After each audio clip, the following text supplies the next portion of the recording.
If we're gonna talk about big trades, how about we throw a little appreciation towards the one that brought Tatar Suzuki and a second rounder for one guy.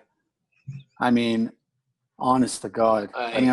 After last night's game, everyone. Of course, I think you'd be hard pressed not to say that Suzuki's the crown jewel in that trade. But then after last night's game, Tatar with two beautiful goals.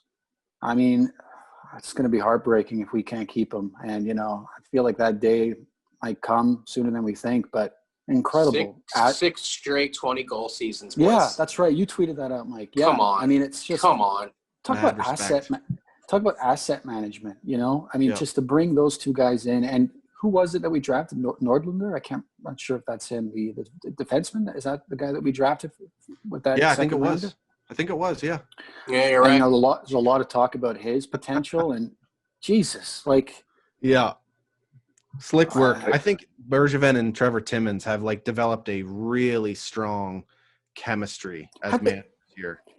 Have you because I was playing around with a few videos over the last few weeks, and I rewatched the sort of the draft video where they had the camera on the table, and it was essentially just always on Bergevin and Timmins.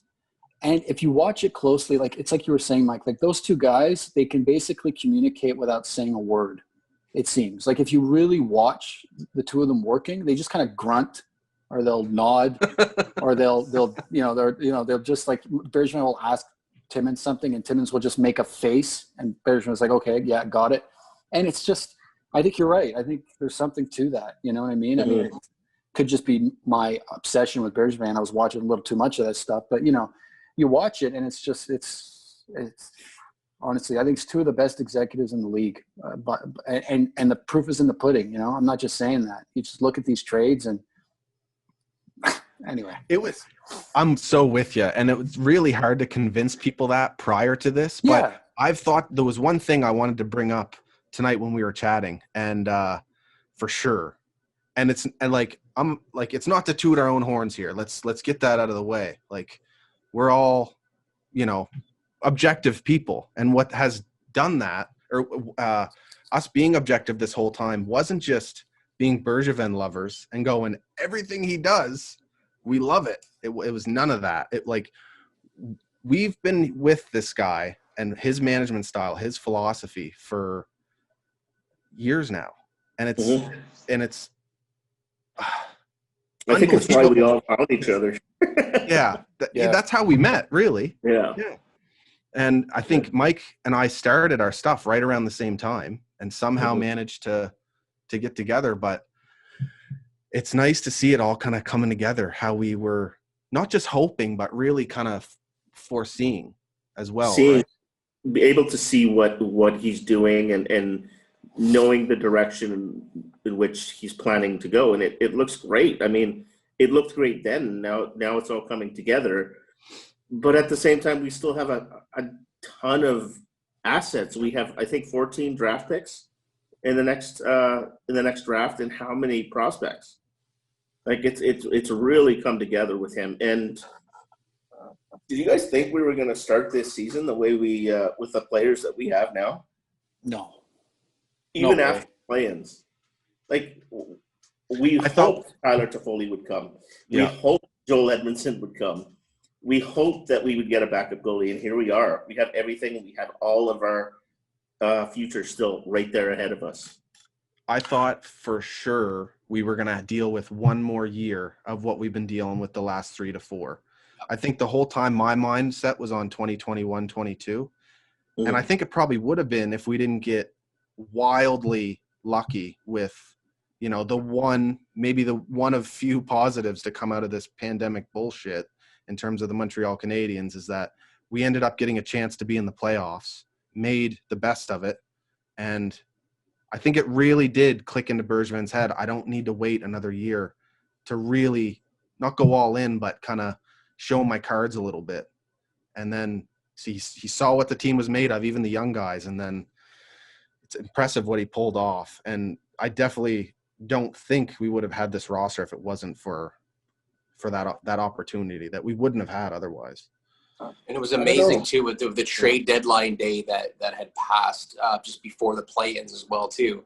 There's no question that Marc Bergevin was a seller as well too, and to basically turn around and basically become a buyer that quickly. I mean, it's almost like the buyer to that extent anyway. Like Anderson to Foley, like Anderson wasn't an acquisition; it was a trade. But I mean, like to see where our roster was a year ago to where it is right now, it's unbelievable. And I think that's what kind of caught me off guard more than anything. You asked a question, is like, do you think was it you, Matt, that asked the question? Do you think we'd see this roster the way it is right now? I don't know who asked it, but yeah, sorry, Mo. So to answer your question, Mo, like, holy shit, no, because like, I don't know. I can't remember a general manager being a seller and becoming that big of a buyer that quickly, but that's just me. I might have a bad memory. Who knows? But yeah. Now, his off-season moves is why Jeff Molson extended him when he did. I mean, I mean, at the time, I remember there were kind of some question marks because I think he still had time left on his deal, and I mean, if this guy ever left Montreal, he'd be snapped up in 2 seconds at this rate. I mean, I joke about this, but I sincerely mean it. I don't know why other GMs pick up the phone when he calls.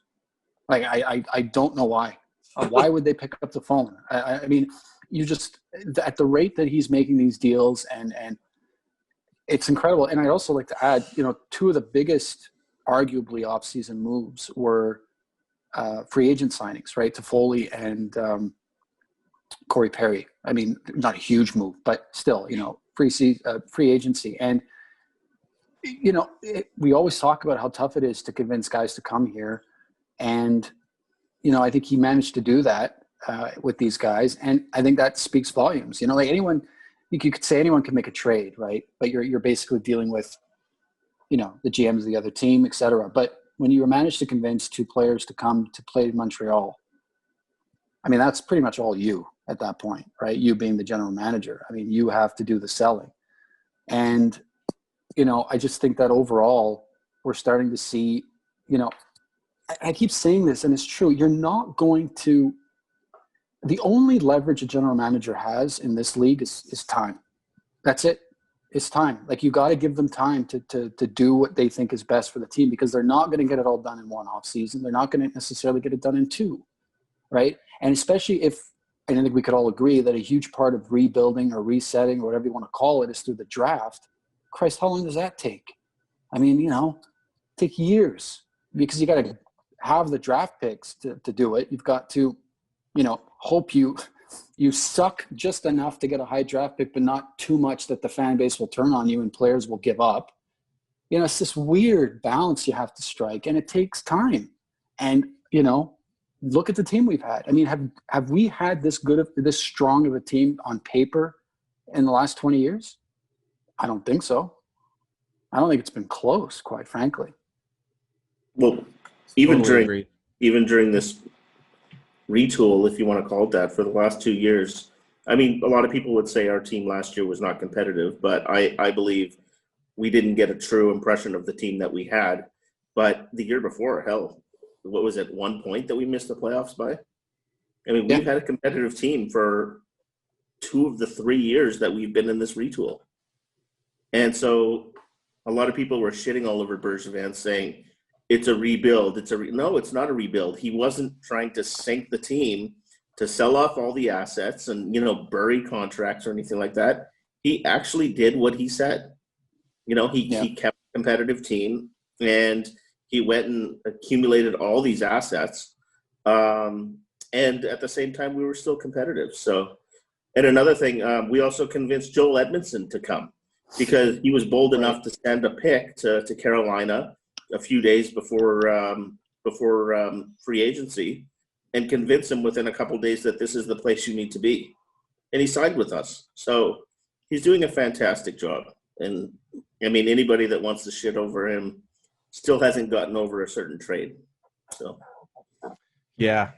I think that was a big thing for me why I started this stuff. And I think it was the same for Mike. I'm not speaking for you, but just like what really got me was we saw all the shit from that Subban Weber trade. And then we started to see it through that off season where the whole Pacioretty situation was going, and I was just tired of like the people who were supposed to be doing their jobs, you know, to the, you know, at their best, being objective, reporting to the nation, you know who I'm talking about, and they weren't. It's like there's a lot. Every other team now, it's this big trend. Every other team who's resetting or, you know, going through some sort of rebuild phase, it's like this big, good for you, or we're so happy for you. But for us, it was just constant, like everything he did was just getting shit on. So I wanted to, you know, I think, and we wanted to provide Habs fans something with that, you know, told the other side of the coin. And I think we nailed it. And you guys covered it really well.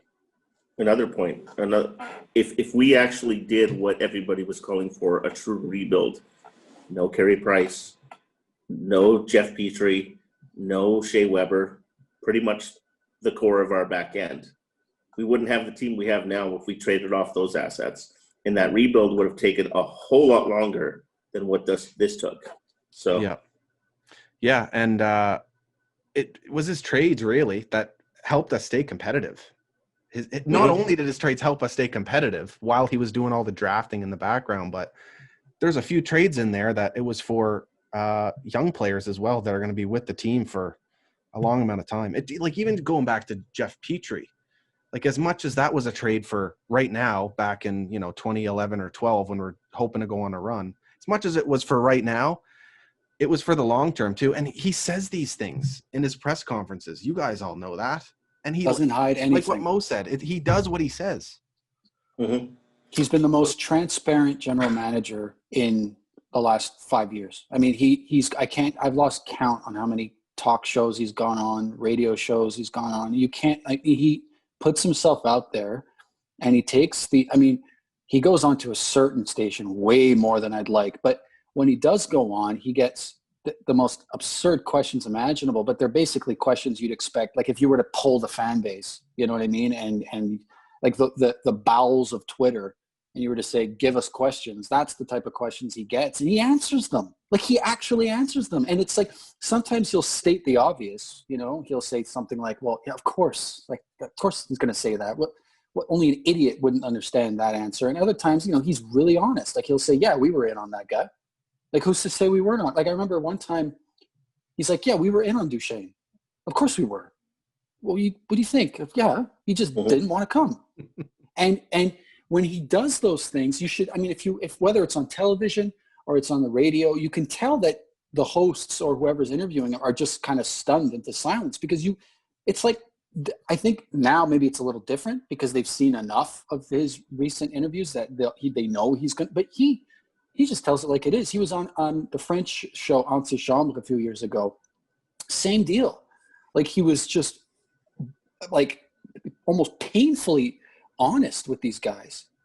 And when I say painfully, I mean like it was like with all things that we've kind of thought and we know deep down, but like that he has to say it to some of these guys some of them who have been in the game for years. And it's because they're looking to create the drum up controversy to put him in a tight spot, and he just won't allow it by being open and honest. And like there are times where I kind of think like, okay, you know, like this transparency thing has just gone too far. But then there are other times where I'm just like, well, I mean, what's the worst that can happen? He's telling it like it is. He's telling us what he's going to do, what he's not going to do to a point. He's not going to give away the nuclear codes, but you know what I mean? Like he's basically being honest with us. And the only thing you can say about him now, the only thing is if we're not successful this season and beyond, then you could say, well, depending on the why, you could say, well, some of his deals and it didn't work. It didn't work. And that's his job, is to roll the dice, to do the best he can, to make the decisions that he thinks are the best for the team and hope it works out. Like that's all he can do. You know what I mean? And I think that will be his legacy. Like he'll have done everything he can. He's clearly made deals that have made us better. Like you can't really dispute that. I think the big one that he made that a lot of people hold it, you know, maybe less so now, but held against him for a long time. I think it's pretty obvious that was a good move. You know, I think, you know, I really do think that's going to be proven in spades the longer we go. So, you know, I think that controversy is going to start to dwindle away and fade away. And it'll either be he put together, a great team that was successful. I'm not saying we're going to win the cup, but, or it didn't work out. And that's it. I think that will be his legacy. That clip was from my sit down with the boys from the From Failing Hands podcast.